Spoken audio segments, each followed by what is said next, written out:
اعوذ باللہ من الشیطان الرجیم بسم اللہ الرحمن الرحیم۔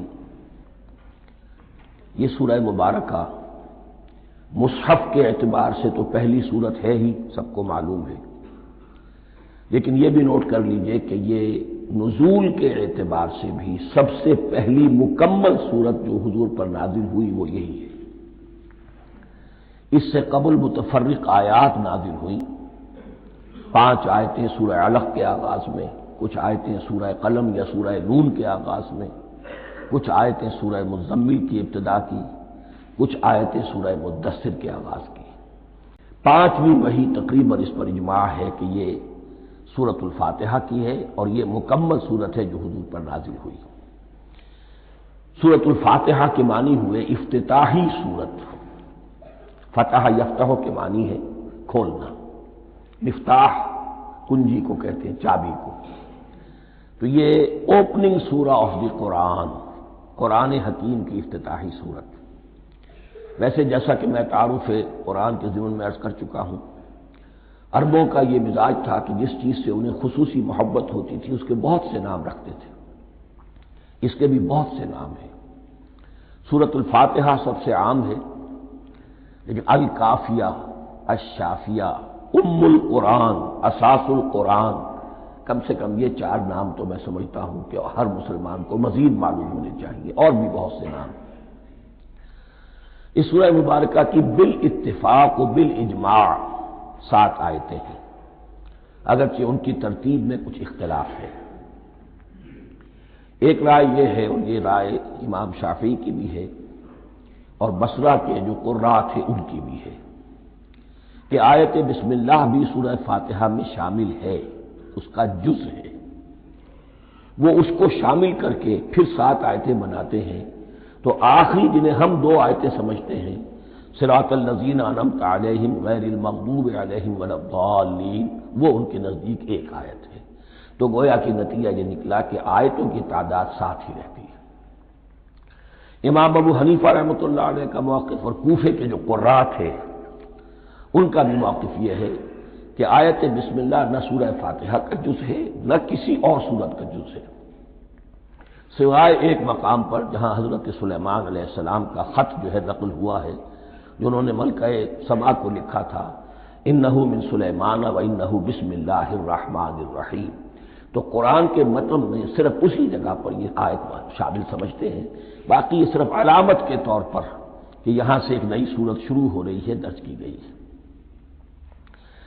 اس سورہ مبارکہ کو الصلاح قرار دیا گیا ایک حدیث میں۔ اس کا جو اسلوب ہے وہ دعا کا ہے، اور دعا کے ساتھ اس کی جو مناسبت ہے، اور پھر اسی کی وجہ سے ہماری نماز کا یہ جزو لا ینفک بنا دیا گیا۔ بلکہ ایک حدیث جو میں آپ کو سناؤں گا اس میں اسی کو نماز قرار دیا گیا، الصلاح یہی ہے۔ ویسے وہ حدیث مبارک موجود ہے، لا صلاۃ لمن لم یقرأ بفاتحۃ الکتاب، جو شخص سورہ فاتحہ کی تلاوت نہیں کرتا اس کی کوئی نماز نہیں۔ اس کے حوالے سے بھی ہمارے ہاں 2 مسلک ہیں، ذکر صرف اس لیے کر رہا ہوں کہ آپ کے علم میں ہو، ان میں کوئی بنیادی فرق نہیں ہے۔ کسی بھی ایک رائے کا انسان قائل اور حامل ہو سکتا ہے بغیر اس کے کہ دوسرے کو بالکل غلط قرار دے، بلکہ یہ کہ اس کے لیے بھی گنجائش اپنے ذہن میں اور اپنے دل میں رکھے۔ تو ایک رائے یہ ہے جی، اور دوسری آیت یہ ہے کہ اس کا حصہ نہیں ہے۔ اسی اعتبار سے یہ کہ یہ سورہ مبارکہ نماز میں پڑھی جانی ضروری ہے، لا صلاۃ لمن لم یقرأ بفاتحۃ الکتاب۔ البتہ یہ اختلاف ہے، یہ بات جو میں ذکر کر رہا تھا جو ذہن سے نکل گئی، کہ آیا مقتدی جو ہے امام کے پیچھے کھڑا ہو کر جب نماز پڑھ رہا ہو تو کیا اس صورت میں بھی اس کے لیے لازم ہے کہ سورہ فاتحہ پڑھے؟ اس میں 2 رائے ہو گئی، بلکہ 3۔ ایک رائے انتہائی ہے اور وہ فقہ حنفی کی طرف منسوب ہے، کہ اگر آپ امام کے پیچھے مقتدی کی حیثیت سے نماز پڑھ رہے ہیں تو کسی بھی رکعت میں آپ سورہ فاتحہ نہیں پڑھیں گے۔ ایک دوسری بالکل برعکس رائے ہے، وہ امام شافعی رحمۃ اللہ علیہ کی ہے، کہ ہر حالت میں چاہے امام جہری رکعت پڑھا رہا ہو جس میں وہ بلند آواز سے سورہ فاتحہ پڑھ رہا ہو، اور چاہے وہ سری رکعت ہو، ہر حالت میں مقتدی کو بھی پڑھنی ہے۔ ایک تیسری رائے بین ہے، وہ امام مالک کی ہے رحمۃ اللہ علیہ، کہ جو سری رکعت ہے جس میں کہ امام بھی خاموشی سے پڑھ رہا ہے، مقتدیوں کو بھی پڑھنی چاہیے۔ جو جہری رکعت ہے جس میں کہ امام بلند آواز سے پڑھ رہا ہے، اس میں مقتدیوں کو خاموش رہ کر پوری توجہ جو ہے سننے پر صرف کر دینی چاہیے۔ اذا قرئ القرآن فاستمعوا له وانصتوا، جب قرآن پڑھا جا رہا ہو تو پوری توجہ اس کے پڑھنے پر مرکوز کر دو اور خود خاموش رہو۔ میرے اپنی رائے میں یہ تیسری رائے سب سے زیادہ صائب ہے، اور اس میں کسی طرح کی بھی کوئی پیچیدگی پیدا نہیں ہوتی۔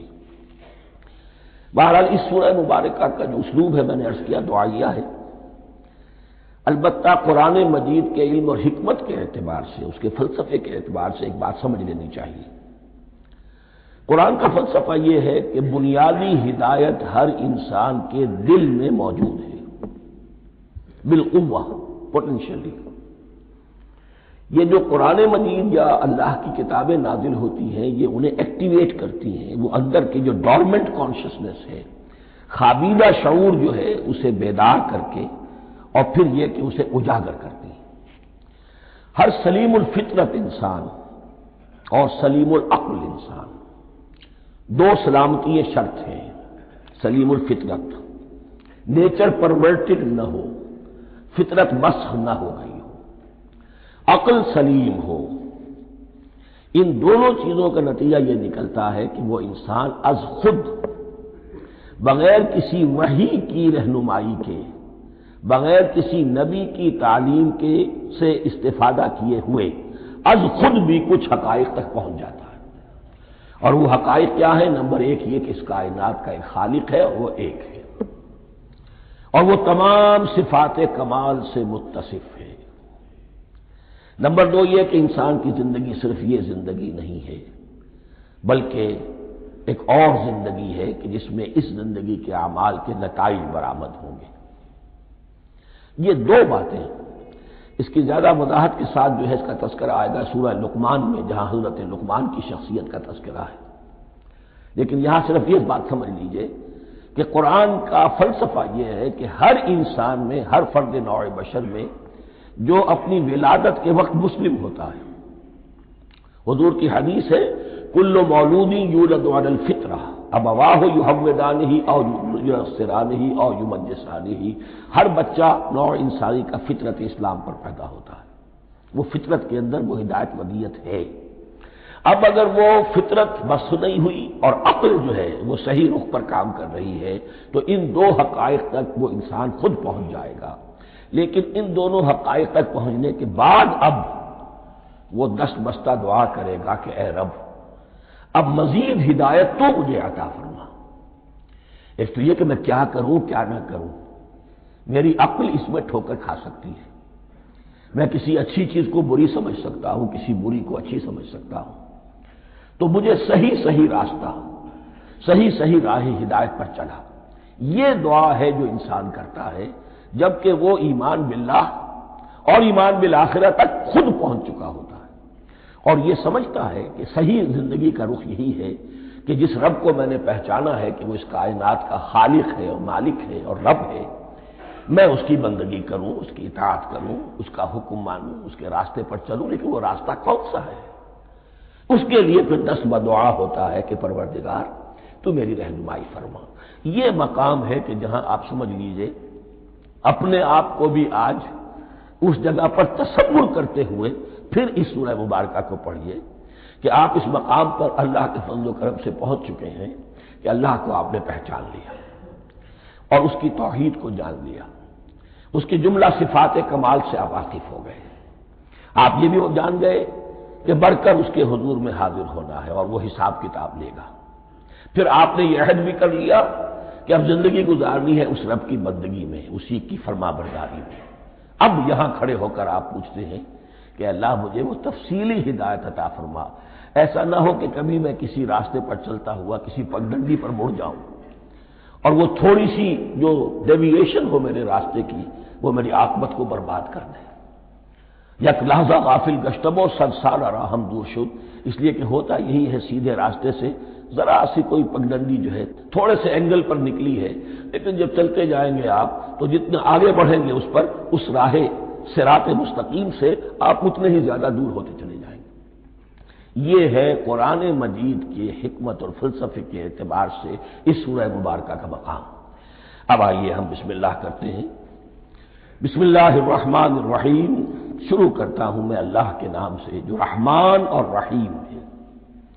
اس پر کچھ گفتگو ہو چکی ہے تعارف قرآن کے ضمن میں کہ رحمان اور رحیم دو نام ہیں کہ جو رحمت کے مادے سے نکلتے ہیں۔ رحمان میں اللہ تعالیٰ کی رحمت کا جوش، ہیجانی کیفیت، طوفانی کیفیت، اور رحیم میں اللہ تعالیٰ کی رحمت کا دوام اور تسلسل۔ یہ دونوں کیفیات اللہ کی رحمت میں بیک وقت موجود ہیں، جس کا ہم تصور نہیں کر سکتے۔ ہم سمندر کو دیکھتے ہیں، متلاطم سمندر ہے، اس میں ہیجان ہے، طوفان ہے۔ دریا کو دیکھتے ہیں کہ وہ سکون کے ساتھ چل رہا ہے، خاموشی سے چل رہا ہے، بہہ رہا ہے، بس تسلسل کے ساتھ بہہ رہا ہے۔ ہم ان دونوں کیفیات کو علیحدہ علیحدہ دیکھتے ہیں تو ہمارا ذہن ان دونوں کو بیک وقت اس کا تصور نہیں کر سکتا، تخیل ممکن نہیں۔